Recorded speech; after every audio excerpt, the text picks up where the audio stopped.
Jannie Smits van Wurdum werken en als koster en bij de winkel van Talent in Wurdum. Bij de baan is hij niet een keer kwijtrekken. Ik wie 30 november voor het laatst op mijn baan bij de kerken. En door deze gang we naar een vergadering van Talent, want ik werk je dan nog tolwoorden in de winkel hier. En daar kregen we hier dat Talentenstekker eruit luts. Dus dat we in 2 dagen een baan, 2 banen kwijt en dan van jongen 30 horen. Een behoorlijke klap, want vrouw Smits is de kostwinner. Mijn man had dan een WO-uitkering. Maar wat ik verzin, daar horen ze hem natuurlijk ik weer een deel van in, want zo werkt dat.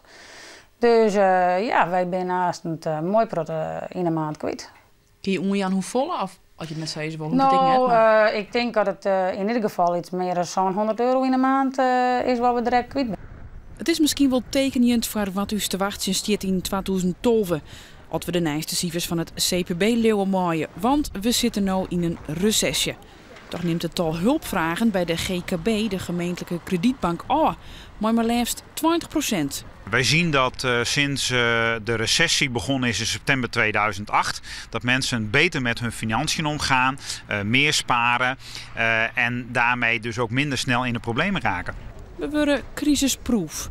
Maar het yield dat Jo en ik net uitjouwen, omdat we Sunehoorn doggen, komt dus net bij de Frieske ondernemer en die had er last van. Ik de ondernemer vreeg het net om help, maar de Kamer van Keephandel had wel tips.